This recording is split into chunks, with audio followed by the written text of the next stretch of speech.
सतनाम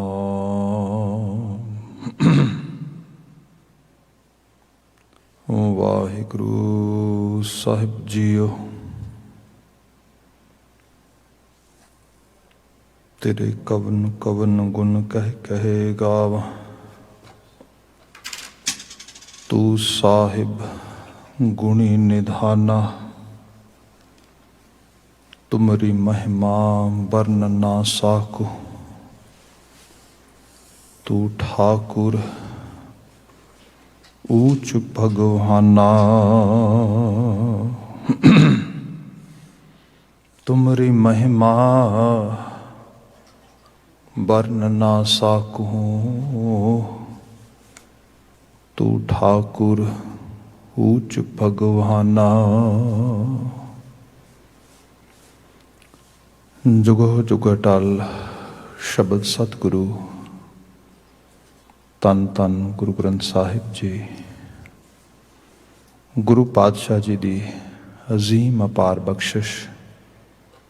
सवेर समय असी कुछ शरीर सत्संगत के समय नूं माण पा रहे हैं।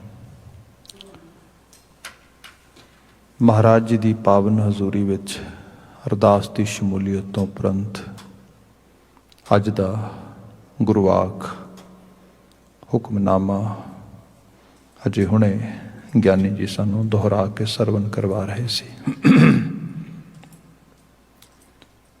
अगलेरे समय विच इन्हां पावन गुरबचनां दी व्याख्या नाल असीं सांझ पाउणी है। शब्द आपने सरवण कर लिया है। आओ मर्यादित ढंग दे नाल मैनू कुछ कहण दी इजाजत बख्शदे होए एक बार सब प्रेम फतेह बुलाउणी कह देना जी। वाहिगुरु जी का खालसा वाहिगुरु जी की फतेह। अज दा यह गुरबचन राग सोरठ की रचना विचों है। भगत बाणी का ये पावन शिंगार है जिहड़ा समुचा सिरनामा इस शब्द का बनता है। राग सोरठ बाणी भगत रविदास जी की एक ओंकार सतगुरु प्रसाद। सोरठ राग दे विच बाणीकार भगत रविदास जी उन्हां दी ये मुकामी नवाजिश है। एक ओंकार सतगुरु प्रसाद इष्ट दा मंगल है। अकाल पुरख वाहिगुरु एक है। ओंकार है अविथ एक रस लगातारता नाल व्याप रहा है। आप खाक धरती पुलाड़ जिया जन पशु पंछी मानुख जो कुछ भी दिसता अनदिसता सब विचों विद्यमान है। एहो जे विधाता जिहड़ा सब विच विद्यमान होके मौजूद होके ओमनी प्रेजेंट होके अपनी क्रिएशन नूं जिहड़ी उहदी सिरजना है उहदे च अपना रूप वटा रहा है। उस दे नाल जे असी सुरत करके चेतना करके कॉन्शियस लैवल ते रिलेशनशिप बिल्ड करनी है। असी उसनूं फील करना है एक्सपीरियंस करना हैगा। So what is the path what is the way. Then Guru Maharaj is giving us two specific words over here. Those are Satguru Prasad. सच्चे गुरु की नवाजिश। जिथे सच्चे गुरु तो भाव भी यही है उस करतारी हस्ती ने अपने तक पहुँचण का पाथ राह भी आप ही स्थापित किया है। क्योंकि गुरु ग्रंथ साहब ने सानू क्या है गुरु परमेश्वर एको जान। परमेश्वर तो गुरु एक ही है। सिर्फ ये है जिहड़ा जोत रूप होके सर्वस्व रविया है जिथे शब्द रूप होके ज्ञान रूप होके साडे तक पहुँच जाता गुरु बन जाता है। सो उस गुरु रूप के नाल रिश्ता स्थापित करके उहदे प्रसाद उहदे तरस जिन्हों असीं ग्रेस या ब्लैसिंग्स कह सकते हैगे आ उहदे नाल असीं उस अकाल पुरख वाहिगुरू नूं एहसास सकते हैं उहदे नाल रिश्ता बना सकते हैं। अगे वाक प्रारंभ हुंदा है। हमेशा की तरह जिहड़ा मेन मैसेज आ रहाओ दा पदा उहदे तो असीं विचार प्रारंभ कर रहे हाँ। भगत जी जिक्र कर दे, माधवे क्या कहिए परम ऐसा, जैसा मानिए होए न तैसा। रहाओ। माधवे क्या कहिए परम ऐसा। ਭਾਰਤੀ ਖਿੱਤੇ ਸਾਊਥ ਏਸ਼ੀਅਨ ਨੂੰ ਸਾਰੇ ਮਾਹੌਲ ਨੂੰ ਜੇ ਦੇਖਿਆ ਜਾਏ ਤੇ ਜਿਹੜੀ ਧਾਰਾ ਪੁਰਾਣੇ ਸਨਾਤਨੀ ਸੋਚ ਵਿੱਚੋਂ ਜਾਂ ਆਰੀਅਨ ਸੋਚ ਵਿੱਚੋਂ ਆ ਰਹੀ ਸੀਗੀ, ਉਹ ਸਾਰੇ ਦੇ ਵਿੱਚ ਦੋ ਲਫ਼ਜ਼, ਵੈਸੇ ਤਾਂ ਬਹੁਤ ਸਾਰੇ ਲਫ਼ਜ਼ ਨੇ ਪਰ ਦੋ ਲਫ਼ਜ਼ਾਂ ਨੂੰ ਖਾਸ ਕਰਕੇ ਜੇ ਅਟੈਂਸ਼ਨ ਪੇ ਕੀਤੀ ਜਾਏ, ਮਾਧਵ ਮਾਧੋ ਜਾਂ ਮਾਧਵੀ। ਮਾਧਵੀ ਕਹਿੰਦੇ ਲక్ష్ਮੀ ਨੂੰ, ਮਾਇਆ ਨੂੰ। ਆ ਕੁਝ ਦਿਨਾਂ ਤੱਕ ਇੱਕ ਬੜਾ ਵੱਡਾ ਉੱਥੇ ਫੈਸਟੀਵਲ ਜਿਹੜਾ ਉਹ ਸੈਲੀਬ੍ਰੇਟ ਕੀਤਾ ਜਾਂਦਾ ਹੈ, ਦੀਵਾਲੀ। ਐਕਚੁਅਲ ਲੈਵਲ 'ਤੇ ਲక్ష్ਮੀ ਪੂਜਨ ਹੈ। ਜਿਸ ਖਿੱਤੇ ਦੇ ਵਿੱਚ ਜਿਨ੍ਹਾਂ ਲੋਕਾਂ ਦੇ ਮਨਾਂ ਦੇ ਵਿੱਚ ਹਜ਼ਾਰਾਂ ਹਜ਼ਾਰਾਂ ਸਾਲਾਂ ਤੋਂ ਇੱਕੋ ਚੀਜ਼ ਪਾਈ ਗਈ ਹੈ, ਲక్ష్ਮੀ ਦੀ ਪੂਜਾ ਕਰੋ, ਮਾਇਆ ਦੀ ਪੂਜਾ ਕਰੋ। ਪਦਾਰਥਵਾਦੀ ਹੋਣ ਦੇ ਉੱਤੇ ਬਹੁਤ ਜ਼ੋਰ ਦਿੱਤਾ ਗਿਆ, ਪਦਾਰਥ ਨੂੰ ਹੀ ਸਭ ਕੁਝ ਮੰਨ ਲਿਆ, ਉਹਦੀ ਪੂਜਾ 'ਚ ਲੱਗ ਗਿਆ ਬੰਦਾ। ਇਸ ਸਭ ਦੇ ਉੱਤੇ ਗੁਰੂ ਬਾਬਾ ਜੀ ਨੇ, ਜਿਵੇਂ ਭਗਤ ਰਵਿਦਾਸ ਜੀ ਨੇ ਆਹੀ ਸ਼ਬਦ ਲਿਖਿਆ ਹੈਗਾ, ਕਮਾਲ ਦਾ ਲਫ਼ਜ਼ ਹੈ, ਕਮਾਲ ਦੇ ਲਫ਼ਜ਼ ਪਰੋਏ ਨੇ। ਸਾਨੂੰ ਇਹ ਦੱਸਿਆ ਗਿਆ ਕਿ ਮਾਧਵੀ, ਮਾਧਵੀ ਕਹਿੰਦੇ ਹੋ ਕਿ ਮਾਧੋ ਦੀ ਸੇਵਾਦਾਰ ਹੈ, ਉਹਦੀ ਦਾਸੀ ਹੈ। ਤੁਸੀਂ ਦਾਸੀ ਦੇ ਮਗਰ ਭੱਜ ਰਹੇ ਹੋ, ਜਿਹੜਾ ਦਾਸੀ ਨੂੰ ਅਸਲ ਵਿੱਚ ਜਿਹੜਾ ਮਾਲਕ ਹੈ ਉਹਨੂੰ ਕਿਉਂ ਨਹੀਂ ਫੜਦੇ, ਮਾਧਵ ਨੂੰ ਕਿਉਂ ਨਹੀਂ ਫੜਦੇ। ਸੋ ਇਹ ਬੁਨਿਆਦੀ ਗੱਲ ਇਹ ਹੈ ਕਿ ਇਕੱਲਾ ਪਦਾਰਥਕ ਕਸ਼ਿਸ਼ ਰੱਖੋਗੇ ਪਰਮਾਰਥ ਛੁੱਟ ਜਾਏਗਾ। ਅਤੇ ਲੌਂਗ ਰਨ ਦੇ ਵਿੱਚ ਜਿਨ੍ਹਾਂ ਨੂੰ ਬਹੁਤ ਜ਼ਿਆਦਾ ਪਦਾਰਥ ਦੀ ਲਲਕ ਅਤੇ ਚੇਟਕ ਲੱਗ ਜਾਏ, ਐਥੀਕਲੀ ਉਹ ਲੋਕ ਬੈਂਕਰਪਟ ਹੋ ਜਾਂਦੇ ਨੇ। ਉਹਨਾਂ ਦੇ ਜੀਵਨ ਦੇ ਵਿੱਚ ਜ਼ਹਿਨੀ ਤੌਰ 'ਤੇ ਜਿਹੜਾ ਕਰਪਸ਼ਨ ਆ, ਭ੍ਰਿਸ਼ਟ ਹੋਣ ਦੀ ਜਿਹੜੀ ਅਲਾਮਤ ਹੈ ਉਹ ਆ ਜਾਂਦੀ ਹੈ। ਸੋ ਉਸ ਖਿੱਤੇ ਜਿਹੜੀ ਉਹ ਭ੍ਰਿਸ਼ਟ ਮਾਨਸਿਕਤਾ ਆਈ, ਉਹ ਵੀ ਉੱਥੋਂ ਹੀ ਆਈ ਹੈ, ਕਿਉਂਕਿ ਇੱਕੋ ਚੀਜ਼ ਦੀ ਆਸਥਾ, ਇੱਕੋ ਚੀਜ਼ ਦੇ ਮਗਰ ਭੱਜੀ ਜਾਣਾ। ਉਸ ਰੂਪ ਦੇ ਵਿੱਚ ਗੁਰੂ ਗ੍ਰੰਥ ਸਾਹਿਬ 'ਚ ਅਸੀਂ ਸ਼ਬਦ ਪੜ੍ਹਦੇ ਹਾਂ, ਮਹਾਰਾਜ ਬਿਆਨ ਕਰਦੇ ਕਿ ਠਾਕੁਰ ਕੀ ਚੇਰੀ ਕੀ ਸੇਵਾ ਕਰੇ ਠਾਕੁਰ ਨਹੀਂ ਦਿਸੈ। ਚੇਲੀ ਦੀ ਤੇ ਸੇਵਾ 'ਚ ਲੱਗਾ ਆ, ਠਾਕੁਰ ਦਿਸਦਾ ਹੀ ਨਹੀਂ ਇਸ ਨੂੰ। ਕਹਿਣ ਲੱਗੇ ਪੋਖਰ ਨੀਰ ਬਰੋਲੀਐ ਮਾਖਨ ਨਹੀਂ ਰੀਸੈ। ਕਿਸੇ ਨੇ ਬੜੀ ਖੂਬਸੂਰਤ ਢੰਗ ਦੇ ਨਾਲ, ਬੜੇ ਯਤਨ ਦੇ ਨਾਲ, ਐਫਰਟ ਦੇ ਨਾਲ ਮਧਾਣੀ ਚਲਾਈ। ਮਧਾਣੀ ਜਿਹੜੀ ਖਾਸ ਕਰਕੇ ਦੁੱਧ ਰਿੜਕਣ ਦੀ ਇੱਕ ਐਕਟੀਵਿਟੀ ਹੁੰਦੀ ਹੈ, ਸਾਰੀ ਸਭ ਕੁਛ ਕੀਤਾ, ਪਰ ਮੱਖਣ ਨਹੀਂ ਨਿਕਲਿਆ। ਜਿਸ ਐਫਰਟ, ਜਿਸ ਰਿਜ਼ਲਟ ਨੂੰ ਪ੍ਰਾਪਤ ਕਰਨ ਵਾਸਤੇ ਸਾਰੀ ਐਫਰਟ ਪਾਈ ਸੀ, ਕਿ ਉਹ ਰਿਜ਼ਲਟ ਪ੍ਰਾਪਤ ਨਹੀਂ ਹੋਇਆ। ਕਿਉਂ? ਕਿਉਂਕਿ ਪੋਖਰ ਨੀਰ ਬਰੋਲੀ ਹੈ, ਪਾਣੀ ਦੇ ਵਿੱਚ ਮਧਾਣੀ ਪਾਈ। ਬੰਦੇ 'ਚ ਆਸਥਾ, ਪੂਜਾ ਅਰਚਨਾ ਸਭ ਠੀਕ ਹੈ, ਪਰ ਹੋਏ ਕਿਹਦੀ, ਇਹ ਵੀ ਬੜਾ ਜ਼ਰੂਰੀ ਹੈ। ਬੰਦੇ ਨੂੰ ਪਹਿਚਾਨ ਹੋਏ, ਮਾਧਵੀ ਨਹੀਂ ਮਾਧੋ, ਅਕਾਲ ਪੁਰਖ ਵਾਹਿਗੁਰੂ, ਉਹਦੇ ਨਾਲ ਸਾਂਝ ਪਾਉਣੀ ਹੈ। ਅਤੇ ਉਹਦੇ ਨਾਲ ਸਾਂਝ ਪਾਉਣ ਵਾਸਤੇ ਜਿਹੜਾ ਜੀਵਨ ਦੇ ਵਿੱਚ ਖਾਸ ਕਰਕੇ ਭਰਮ ਦੀ ਦਸ਼ਾ ਆ, ਜਿਹਨੂੰ ਅਸੀਂ ਇਲਿਊਜ਼ਨ ਜਾਂ ਕਨਫਿਊਜ਼ਨ ਦੀ ਦਸ਼ਾ ਕਹਿੰਦੇ ਹਾਂ, ਉਹਦੇ ਤੋਂ ਬਾਹਰ ਨਿਕਲਣਾ ਪਏਗਾ। ਬੰਦਾ ਜਿੰਨਾ ਆਪਣੇ ਆਪ ਨੂੰ ਇਲਿਊਜ਼ਨ ਵਿੱਚ ਰੱਖੇਗਾ, ਭਰਮ ਵਿੱਚ ਰੱਖੇਗਾ, ਓਨਾ ਭਟਕੇਗਾ, ਅਤੇ ਭਟਕਣਾ ਹੀ ਦੁੱਖ ਹੈ। ਇੱਥੇ ਭਗਤ ਜੀ ਨੇ ਬਿਆਨ ਕੀਤਾ, ਹੁਣ ਸਮਝ ਆ ਗਈ। ਮਾਧਵੇ ਇਹ ਅਕਾਲ ਪੁਰਖ ਵਾਹਿਗੁਰੂ ਕਿਆ ਕਹੀਏ ਭਰਮ ਐਸਾ, ਕੀ ਕਹੀਏ ਭਰਮ ਕਿਹੋ ਜਿਹਾ ਹੁੰਦਾ ਆ। ਇਹਨੂੰ ਇਸ ਤਰ੍ਹਾਂ ਵੀ ਜਾਣੋ ਕਿ ਜਿਹੜੀ ਭਰਮ ਦੀ ਡੈਫੀਨੇਸ਼ਨ ਆ, ਵਟ ਇਜ਼ ਇਲਿਊਜ਼ਨ। ਇਲਿਊਜ਼ਨ ਕਿਹਨੂੰ ਕਹਾਂਗੇ? ਜਿਹੜੀ ਚੀਜ਼ ਜੋ ਰੂਪ ਵਿਖਾ ਰਹੀ ਹੈ, ਜਦੋਂ ਉਹ ਅਸਲ ਵਿੱਚ ਹੈ ਨਹੀਂ ਗੀ। ਜਿਵੇਂ ਆ ਦੁਨੀਆ ਆ, ਸਾਰੇ ਦੀ ਸਾਰੀ ਸੰਸਾਰ ਆ। ਗੁਰੂ ਤੇਗ ਬਹਾਦਰ ਸਾਹਿਬ ਨੇ ਬਿਆਨ ਕੀਤਾ, ਸਾਹਿਬ ਕਹਿੰਦੇ, ਨਿਜ ਕਰ ਦੇਖਿਓ ਜਗਤ ਮੈਂ ਕੋ ਕਾਹੂੰ ਕੋ ਨਾਹੀ। ਨਿਜ ਕਰ, ਜਦੋਂ ਬੜੀ ਨੀਝ ਲਾ ਕੇ ਵੇਖੀ ਨਾ ਦੁਨੀਆ ਸਾਰੀ, ਸੰਸਾਰ ਸਾਰਾ, ਤੇ ਇੱਥੇ ਪਤਾ ਲੱਗਾ ਕੋਈ ਕਿਸੇ ਦਾ ਨਹੀਂ ਹੈਗਾ। ਇਹ ਸਾਰਾ ਸੰਸਾਰ ਕੈਸਾ ਆ, ਸੁਖ ਮੈਂ ਆਨ ਬਹੁਤ ਮਿਲ ਬੈਠਤ ਰਹਿਤ ਚਾਹੂੰ ਦਿਸ ਘੇਰੇ, ਬਿਪਤ ਪਰੀ ਸਭ ਹੂੰ ਸੰਗ ਛਾੜਿਓ ਕੋ ਨਾ ਆਵਤ ਨੇਰੇ। ਇਹ ਰਿਐਲਿਟੀ ਹੈ। ਨਿਜ ਲਾ ਕੇ ਦੇਖੋਗੇ ਫਿਰ ਪਤਾ ਲੱਗਾ ਐਕਚੁਅਲੀ ਤੇ ਇਹ ਹੈ, ਬੰਦਾ ਕਿਸੇ ਭਰਮ ਵਿੱਚ ਹੀ ਰਹਿ ਰਿਹਾ ਆ। ਭਰਮ ਇਹ ਹੈ ਆ ਰਿਸ਼ਤੇ ਨਾਤੇ ਸੰਬੰਧ ਇਹ ਸਭ ਇਹਨਾਂ ਦੇ 'ਚ ਬੱਝਿਆ ਹੋਇਆ, ਜਿਹੜੇ ਬਹੁਤ ਨੇੜੇ ਕਲੋਜ਼ ਅਸੀਂ ਕਿੰਨਾ ਜਿਹਨਾਂ ਨੂੰ ਕਿਨ ਲੈਂਦੇ ਹੈਗੇ ਆ ਤੇ ਸੋਚਦੇ ਆ ਇਹ ਮੇਰੇ ਨੇ। ਐਕਚੁਅਲ ਲੈਵਲ ਤੇ ਮੇਰੇ ਨਹੀਂ ਗਏ, ਇਹ ਤੇ ਜਸਟ ਇੱਕ ਇਲੂਜ਼ਨ ਹੈ ਮੇਰੇ ਵਾਸਤੇ। ਸਭ ਸਵਾਰਥ ਨਾਲ ਬੱਝੇ ਨੇ, ਲਾਲਚ ਨਾਲ ਬੱਝੇ ਨੇ। ਸਵਾਰਥ ਲਾਲਚ ਹਵਸੇ ਚਲਾ ਰਹੀ ਹੈ। ਇਹ ਛੋਟੇ ਜਿਹੇ ਪਰਿਵਾਰ ਦੀ ਲਾਲਚ ਹਵਸ ਸਵਾਰਥ 'ਚ ਬੱਝਾ ਹੋਇਆ ਬੰਦਾ ਵੱਡਾ ਪਰਿਵਾਰ ਜਿਹੜਾ ਆ ਕੁਦਰਤ ਦਾ, ਉਹਦੇ ਤੋਂ ਆਪਣੇ ਆਪ ਨੂੰ ਦੂਰ ਕਰੀ ਜਾਂਦਾ ਹੈ ਤੇ ਬਲਕਿ ਉਹਨਾਂ ਵਾਸਤੇ ਕੰਡੇ ਬੀਜਦਾ, ਗੁਨਾਹ ਕਰਦਾ, ਝੂਠ ਬੋਲਦਾ, ਪ੍ਰਪੰਚ ਕਰਦਾ। ਇਹੀ ਪਾਪ ਹੈ। ਇਹ ਸ਼ਬਦ ਸਾਰਾ ਇਹਦੇ 'ਚੋਂ ਇਸ ਕਿਸਮ ਦੇ ਨਾਲ ਪਰੋਇਆ ਗਿਆ ਤੇ ਸਾਰਾ ਗੁਰੂ ਗ੍ਰੰਥ ਸਾਹਿਬ ਦਾ ਆਈਡੀਆ ਹੀ ਇਹ ਹੈਗਾ। ਮਹਾਰਾਜ ਬਿਆਨ ਕਰਦੇ ਭਰਮ ਤੋਂ ਬਾਹਰ ਆ ਜਾ। ਤੇਰਾ ਅਸਲ ਜਿਹੜੀ ਤੇਰੀ ਬਿਲੋਂਗਿੰਗ ਹੈ ਨਾ, ਸੈਂਸ ਆਫ ਬਿਲੋਂਗਿੰਗ, ਉਹ ਹੈਗੀ ਇਹਨਾਂ ਤੱਤਾਂ ਤੋਂ, ਜਿਹੜੇ 5 ਤੱਤ ਨੇ। ਇਹਨਾਂ 'ਚੋਂ ਆਏ ਤੇ ਇਹਨਾਂ 'ਚ ਹੀ ਸਮਾ ਜਾਣਾ ਹੈ। ਜਿਹੜੀ ਤੂੰ ਜਿਸ ਕਿਸਮ ਦੀ ਆਈਡੈਂਟੀਟੀ ਆਪਣੀ ਬਣਾ ਰਿਹਾ ਆ ਨਾ, ਉਹ ਕਿਤੇ ਐਸਾ ਤੇ ਨਹੀਂ ਤੂੰ ਭਰਮ ਵਿੱਚ ਆ ਤੇ ਉਸ ਭਰਮ ਦੇ ਸਦਕਾ ਤੈਨੂੰ ਅਹਿਸਾਸ ਹੀ ਨਹੀਂ। ਜਿਵੇਂ ਸਪੋਜ਼ ਕਰੋ, ਜਿਹਨੂੰ ਗੁਰੂ ਸਾਹਿਬ ਨੇ ਕਿਹਾ ਸੀ ਬਹੁ ਪਰਪੰਚ ਕਰ ਪਰ ਧਨ ਲਿਆਵੈ। ਪਰਪੰਚ ਕਰਦਾ ਹੈ, ਪਰਾਇਆਂ ਨੂੰ ਲੁੱਟ ਕੇ ਜਿਨ੍ਹਾਂ ਨੂੰ ਆਪਣੇ ਸਮਝਦਾ ਉਹਨਾਂ ਤੇ ਆ ਕੇ ਲੁਟਾਉਂਦਾ ਹੈ। ਇਹੀ ਭਰਮ ਹੈ ਉਹਨੂੰ ਲੱਗਦਾ ਇਹਦੇ ਨਾਲ ਸੁੱਖ ਮਿਲੇਗਾ, ਸ਼ਾਂਤੀ ਮਿਲੇਗੀ, ਮੈਂ ਪਤਾ ਨਹੀਂ ਕਿਸ ਪ੍ਰਾਪਤੀ ਤੱਕ ਪਹੁੰਚ ਜਾਵਾਂਗਾ।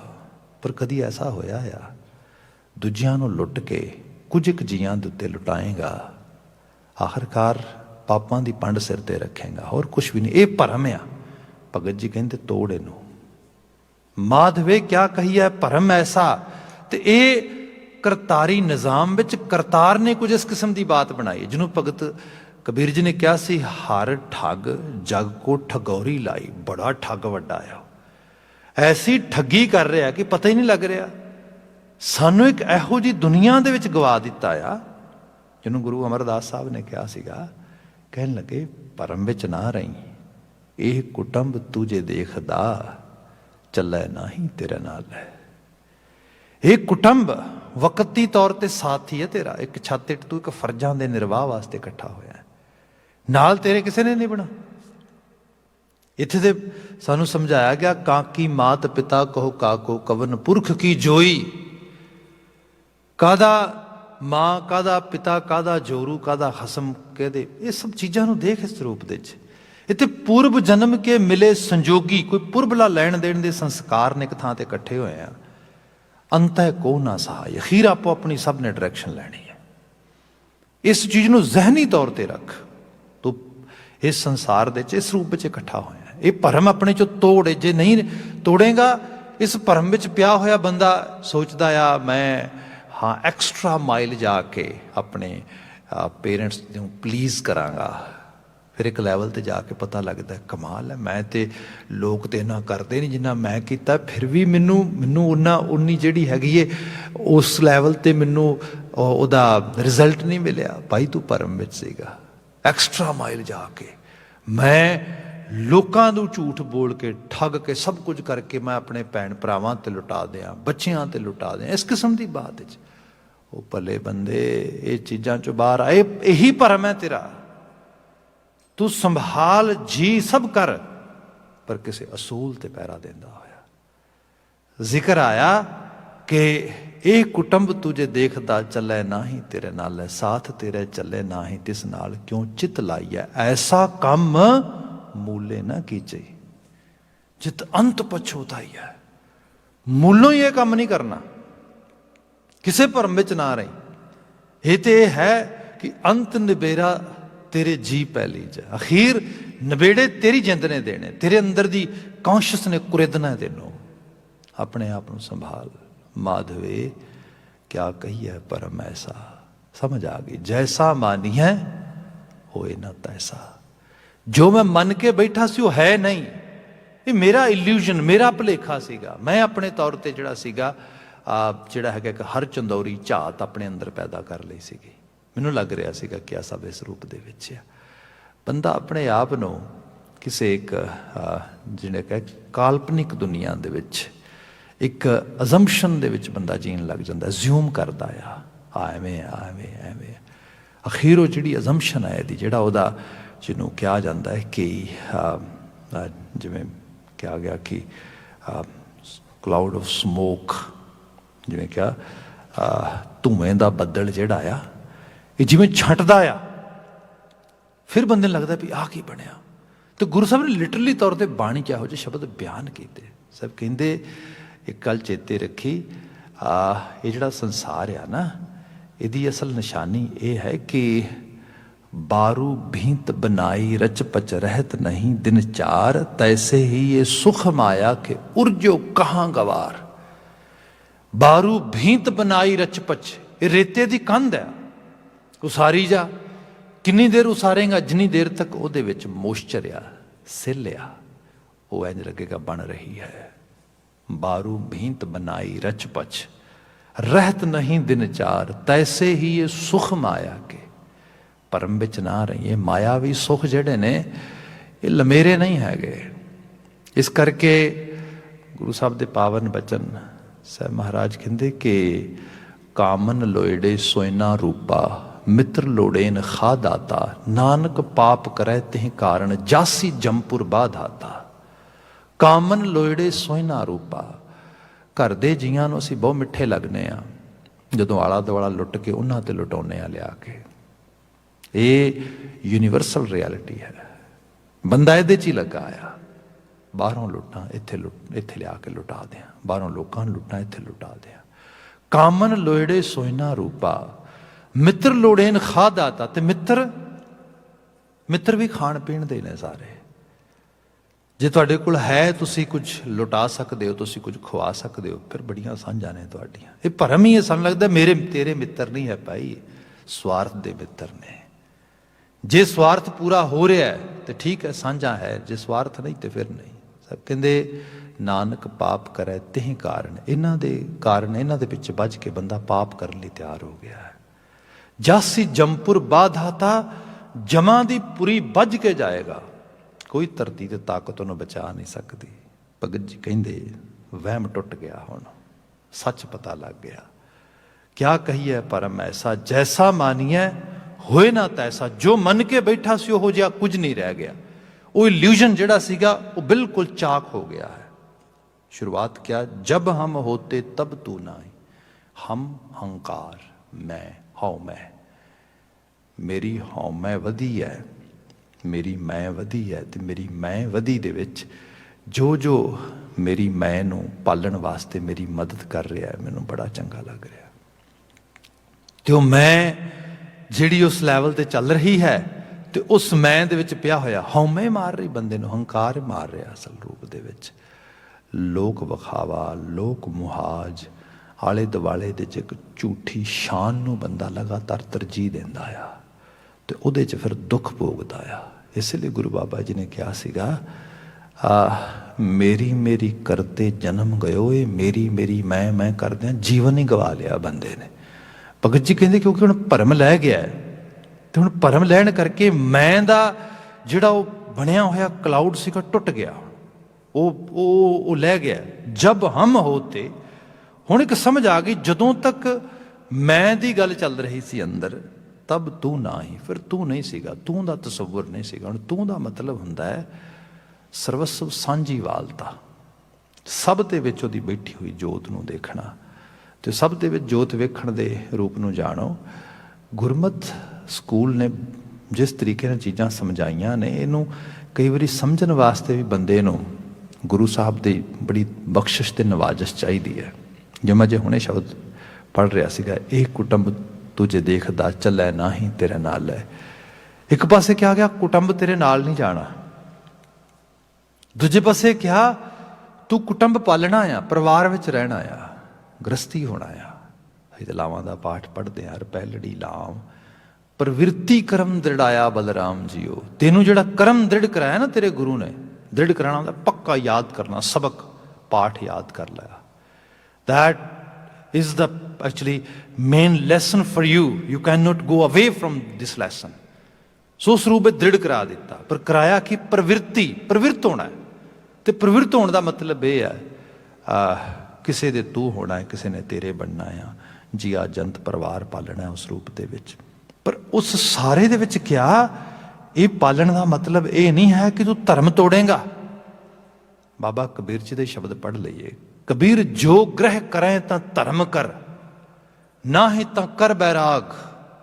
ਜੇ ਗ੍ਰਸਤ ਦੇ ਰਾਹ ਤੇ ਤੁਰਨ ਲੱਗਾ ਨਾ ਤੇ ਧਰਮੀ ਹੋਈ, ਐਸਾ ਨਾ ਹੋਏ ਕਿ ਧਰਮ ਤੋੜ ਦੇ ਤੂੰ। ਈਵਨ ਲਾਵਾਂ ਦਾ ਪਾਠ ਹੀ ਜੇ ਪੜ੍ਹਦੇ ਆ ਤੇ ਪ੍ਰਵਿਰਤੀ ਕਰਮ ਦ੍ਰਿੜਾਇਆ ਬਲਰਾਮ ਜੀਓ, ਬਾਣੀ ਬ੍ਰਹਮਾ ਵੇਦ ਧਰਮ ਦ੍ਰਿੜੋ, ਪਾਪ ਤਜਾਇਆ ਬਲਰਾਮ ਜੀਓ। ਧਰਮ ਦ੍ਰਿੜੋ, ਹਰ ਨਾਮ ਤੇ ਆਵੋ। ਦੇਖੋ ਵਾਰ-ਵਾਰ ਗੱਲ ਆ ਰਹੀ, ਪ੍ਰਵਿਰਤੀ ਕਰਮ ਦ੍ਰਿੜਾਇਆ, ਧਰਮ ਦ੍ਰਿੜਾਇਆ, ਧਰਮ ਦ੍ਰਿੜੋ, ਨਾਮ ਤੇ ਆਵੋ। ਕਿੰਨੇ ਸਟਰੋਂਗ ਲਫ਼ਜ਼ ਵਰਡ ਵਾਰ-ਵਾਰ ਰੈਪੀਟੀਸ਼ਨ ਚ ਆ ਰਹੇ। ਹੁਣ ਇਹ ਧਰਮ ਦ੍ਰਿੜ ਕਰਨ ਦਾ ਮਾਇਨਾ ਭਾਈ ਇਹੀ ਹੈ ਕਿ ਸਿਰਫ ਇੱਕ ਛੋਟੇ ਜਿਹੇ ਟੱਬਰ ਉਸ ਪਰਿਵਾਰ ਦੇ ਉਸ ਹਿੱਸੇ 'ਚ ਆ ਕੇ ਅਸੂਲ ਨਾ ਛੱਡ ਦੇਈਂ। ਧਰਮ ਇਹ ਕਹਿੰਦਾ ਆ ਸਭ ਦਾ ਭਲਾ ਹੋਏ, ਉਹੋ ਜਿਹੇ ਕੰਮ ਕਰਨੇ ਨੇ। ਸਰਬ ਕਲਿਆਣ ਹਿਚੀ ਮੇਰਾ ਕਲਿਆਣ ਮਤਾਏ ਦਿਆ। ਜੇ ਮੈਂ ਆਪਣੇ ਆਪ ਨੂੰ, ਆਪਣੇ ਇਸ ਜੀਵਨ ਦੀ ਐਨਰਜੀ ਨੂੰ ਸਿਰਫ ਇੱਕ ਛੋਟੇ ਜਿਹੇ ਇੱਕ ਆਪਣੇ ਟੱਬਰ ਜਾਂ ਉਹਦੇ ਆਲੇ ਦੁਆਲੇ, ਜਿਵੇਂ ਅੱਜ ਤੇ ਬਹੁਤ ਜ਼ਿਆਦਾ ਮਤਲਬ ਬੰਦਾ, ਹਰ ਬੰਦਾ ਜਿਹੜਾ ਹੈਗਾ ਇੱਕ ਨਿਊਕਲੀਅਰ ਫੈਮਿਲੀ ਯੂਨਿਟ ਵਾਲੇ ਪਾਸੇ ਵੱਧ ਰਿਹਾ ਹੈਗਾ ਤੇ ਕਹਿੰਦਾ just me and my self, nothing else. ਦੁੱਖ ਹੋਰ ਕੀ ਹੈ। ਤੇ ਸੋਚਿਆ ਗਿਆ ਸੀਗਾ ਕਿ ਜਿੰਨਾ ਮੈਂ ਆਪਣੀ ਪ੍ਰਾਈਵੇਟ ਲਾਈਫ ਨੂੰ, ਆਪਣੇ ਆਪ ਨੂੰ ਤਰਜੀਹ ਦੇਵਾਂਗਾ, I am ਗੋਨਾ be happy person. Ultimately ਹੋਇਆ ਕਿ ਉਹ ਹੈਪੀਨੈਸ ਤੇ ਨਹੀਂ ਆਈ। ਹਾਂ, ਹੋਰ ਮੁਸ਼ਕਿਲਾਂ ਜ਼ਰੂਰ ਵੱਧ ਗਈਆਂ। ਈਗੋਟਿਸਟ ਜ਼ਰੂਰ ਹੋ ਗਿਆ, ਹੰਕਾਰ, ਅਹੰਗ ਬਿਰਤੀ ਦੇ 'ਚ ਜੀਣ ਵਾਲੇ ਨੂੰ ਹੁਣ ਆਪਣੇ ਤੋਂ ਬਿਨਾਂ ਕੁਝ ਦਿਸਦਾ ਨਹੀਂ, ਨਾ ਕੋਈ ਆਪਣੇ ਤੋਂ ਬਿਨਾਂ ਪਸੰਦ ਆਉਂਦਾ। ਤੇ ਉਸ ਹਾਲਤ 'ਚ ਜੀ ਰਿਹਾ ਬੰਦਾ ਇੱਕ ਤਰੀਕੇ ਦਾ ਜਿਹਨੂੰ ਕਿਹਾ ਜਾਏ ਕਿ ਨਰਕ ਭੋਗਣ ਵਾਲੇ ਪਾਸੇ ਵੱਧ ਰਿਹਾ ਹੈਗਾ ਆ। ਪੈਂਡੈਮਿਕ ਦੀ ਹਾਲਤ 'ਚੋਂ ਲੰਘ ਰਹੇ ਹਾਂ ਅਸੀਂ, ਕੋਵਿਡ-19 ਦੇ ਵਿੱਚ। ਤੇ ਆਪ ਦੇਖੋਗੇ ਜਿੱਥੇ ਜਿੱਥੇ ਹਾਲਾਂਕਿ ਕਿਹਾ ਗਿਆ ਸੈਲਫ ਆਈਸੋਲੇਸ਼ਨ ਕਰੋ। ਸੈਲਫ ਆਈਸੋਲੇਸ਼ਨ ਦਾ ਜਿਹੜਾ ਸਹੀ ਮਾਇਨਾ ਹੈ ਉਹ ਇਹੋ ਹੀ ਹੈ ਕਿ ਆਪਣੇ ਘਰ ਪਰਿਵਾਰ ਵਿੱਚ ਰਹੋ। ਪਰ ਜਿਹੜੇ ਲੋਕ ਸੋਸ਼ਲ ਆਈਸੋਲੇਟ ਹੋ ਗਏ ਸੀਗੇ, ਭਾਵੇਂ ਉਹ ਓਲਡ ਹੋਮ ਵਿੱਚ ਰਹਿ ਰਹੇ ਸੀਗੇ ਜਾਂ ਹੋਰ ਜਗ੍ਹਾ ਦੇ ਉੱਤੇ, ਸਭ ਤੋਂ ਵੱਧ ਡੈਥਸ ਉਹਨਾਂ ਦੀਆਂ ਹੋਈਆਂ ਨੇ। ਤੇ ਇਹ ਵੀ ਸੱਚਾਈ ਹੈ, ਜਿਹੜੇ ਲੋਕ ਸੋਸ਼ਲ ਆਈਸੋਲੇਟ ਵੈਸੇ ਵੀ ਸੀਗੇ, ਇਕੱਲੇ ਦੁਕੱਲੇ ਪਰਿਵਾਰਾਂ ਤੋਂ ਦੂਰ ਉਸ ਰੂਪ ਵਿੱਚ ਰਹਿ ਰਹੇ ਸੀਗੇ ਤੇ ਸਮਾਜ ਤੋਂ ਦੂਰ ਰਹਿ ਰਹੇ ਸੀਗੇ, ਉਹਨਾਂ ਦੀ ਵੀ ਮੈਂਟਲ ਹੈਲਥ ਬੜੀ ਖਰਾਬ ਹੋਈ। ਹੁਣ ਇਹ ਹੈ ਪਰਿਵਾਰਾਂ 'ਚ ਰਹੋ, ਸਮਾਜ ਵਿੱਚ ਰਹੋ, ਪਰ ਇਸ ਸਭ ਵਿੱਚ ਰਹਿੰਦਿਆਂ ਹੋਇਆਂ ਸਭ ਦੇ 'ਚ ਇਨਕਲੂਡ ਰਹਿਣਾ, ਇਨਕਲੂਸਿਵਨੈਸ ਜਿਹੜੀ ਹੈ, ਸਭ ਦੇ ਨਾਲ ਆਪਣੀ ਹੋਂਦ ਨੂੰ ਸਰਹ ਹੋਂਦ ਦੇ ਵਿੱਚ ਸਵੀਕਾਰ ਕਰ ਲੈਣਾ। ਜਿਹੜਾ ਇਹ ਰੰਗ ਗੁਰੂ ਸਾਹਿਬ ਨੇ ਬਿਆਨ ਕੀਤਾ ਹੈ, ਇਹ ਹੈ ਕਿ ਬੰਦਾ ਆਪਣੇ ਭਲੇ ਨੂੰ ਦੂਜਿਆਂ ਦੇ ਭਲੇ ਵਿੱਚੋਂ ਲੱਭਦਾ ਆ। ਇਹ ਬਾਤ ਭਗਤ ਜੀ ਕਹਿੰਦੇ ਹੁਣ ਸਮਝ ਆ ਗਈ ਹੈ। ਹੁਣ ਕਿਸੇ ਇੱਕ ਛੋਟੇ ਜਿਹੇ ਪਰਿਵਾਰ ਕੋੜਵੇਂ ਜਾਂ ਆਪਣੇ ਆਪ ਲਈ ਕੋਈ ਉਸ ਕਿਸਮ ਦੀ ਪਾਪਾਂ ਦੀ ਪੰਡ ਚੁੱਕਣ ਲਈ ਮੈਂ ਤਿਆਰ ਨਹੀਂ ਗਾ। ਹੁਣ ਹਾਲਤ ਇਹ ਬਣ ਗਈ ਹੈ ਕਿ ਜਬ ਹਮ ਹੋਤੇ ਤਬ ਤੂੰ ਨਾ ਹੀ, ਤੂੰ ਅਬ ਤੂੰ ਹੀ ਮੈਂ ਨਾ ਹੀ। ਹੁਣ ਸਿਰਫ ਤੂੰ ਹੀ ਤੂੰ ਹੈ। ਹੁਣ ਮੇਰੇ ਤੇ ਤੇਰੇ 'ਚ ਕੀ ਫਰਕ ਰਹਿ ਗਿਆ ਹੈਗਾ, ਮੇਰ ਤੇਰ। ਇਹਨੂੰ ਭਗਤ ਜੀ ਨੇ ਇੱਕ ਜਗ੍ਹਾ ਬਿਆਨ ਕੀਤਾ ਸੀ ਨਾ ਕਿ ਪ੍ਰਾਣੀ ਕਿਆ ਮੇਰਾ ਕਿਆ ਤੇਰਾ, ਜੈਸੇ ਤਰਵਰ ਪੰਖ ਬਸੇਰਾ।